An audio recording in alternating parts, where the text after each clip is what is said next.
Hi hello അപ്പോൾ ഞാനിന്ന് വന്നിട്ടുള്ളത് ഒരു ഫ്രൈഡ് റൈസ് റെസിപ്പി ആയിട്ടാണ്. അപ്പോൾ എങ്ങനെ ഉണ്ടാക്കുന്നത് നമുക്ക് നോക്കാം. അതിനായിട്ട് ഞാനിവിടെ ഒരു പാത്രം വെച്ചിട്ടുണ്ട്. അതിലേക്ക് ഓയിൽ ഒഴിച്ച് കൊടുക്കാം. ഇഞ്ചി വെളുത്തുള്ളി ചതച്ചത് ചേർത്ത് കൊടുക്കാം. ഒരു പച്ചമുളക് ചേർത്ത് കൊടുക്കാം. പിന്നെ ഒരു സവാള, ഒരു ക്യാരറ്റ്, ഒരു ക്യാപ്സിക്കം ചെറുതായി കട്ട് ചെയ്തത് കൂടി ചേർത്ത് നല്ലോണം വാട്ടി കൊടുക്കാം. ഇനി പാകത്തിന് ഉപ്പ് ചേർത്ത് കൊടുക്കാം. ഇതിൽ ഇഷ്ടമുള്ള വെജിറ്റബിൾസൊക്കെ ആഡ് ചെയ്ത് കൊടുക്കാം. അപ്പോൾ എൻ്റെ കയ്യിലുള്ള വെജിറ്റബിൾസാണ് ഞാൻ എടുത്തിട്ടുള്ളത്. അപ്പോൾ നിങ്ങളുടെ ബീൻസൊക്കെ ഉണ്ടെങ്കിൽ അതൊക്കെ ചേർത്ത് കൊടുക്കാം. ഇനി 2 മുട്ട എടുക്കാം. അത് ഒരു പാത്രത്തിലേക്ക് പൊട്ടിച്ച് വെച്ച് നല്ലോണം മിക്സാക്കി അതും കൂടി ഇതിലേക്ക് ചേർത്ത് കൊടുക്കാം. ഇനി മുട്ടയും വെജിറ്റബിൾസും എല്ലാം കൂടി ഒന്ന് മിക്സാക്കി കൊടുക്കാം. ഇനി ഇതിലേക്ക് പൊരിച്ച ചെമ്മീനും കൂടി ചേർത്ത് കൊടുക്കാം. ചെമ്മീനും ഉപ്പും മഞ്ഞളും മുളകും ചേർത്ത് ഓയിലിൽ പൊരിച്ചെടുത്തതാണ്. അതും കൂടി ഇതിലേക്ക് ചേർത്ത് കൊടുക്കാം. ഇനി എല്ലാം കൂടി ഒന്ന് നല്ലോണം മിക്സ് ചെയ്തതിന് ശേഷം ഒരു സ്പൂൺ ചില്ലി സോസും ഒരു സ്പൂൺ സോയാ സോസും ഒരു സ്പൂൺ ടൊമാറ്റോ സോസും ചേർത്ത് മിക്സ് ചെയ്ത് കൊടുക്കാം. ഇനി 1/2 ടീസ്പൂൺ കുരുമുളക് പൊടി ചേർത്ത് കൊടുക്കാം. ഇനി ഇതിലേക്ക് വേവിച്ച് വെച്ച റൈസ് ചേർത്ത് കൊടുക്കാം.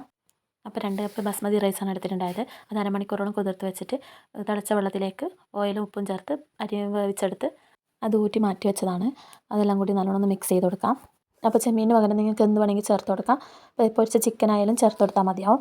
അപ്പോൾ ഫ്രൈഡ് റൈസ് ഇവിടെ റെഡി ആയിട്ടുണ്ട്. അപ്പോൾ എല്ലാവരും ഒന്ന് ട്രൈ ചെയ്ത് നോക്കാം. വീഡിയോ ഇഷ്ടപ്പെട്ടാൽ ലൈക്ക് ചെയ്യാനും സബ്സ്ക്രൈബ് ചെയ്യാനും മറക്കല്ലേ. Bye bye. എൻ്റെ മോനാണ് കേട്ടോ സബ്സ്ക്രൈബ് ചെയ്യാൻ പറഞ്ഞത്. അപ്പോൾ എല്ലാവരും ഒന്ന് സപ്പോർട്ട് ചെയ്യണേ.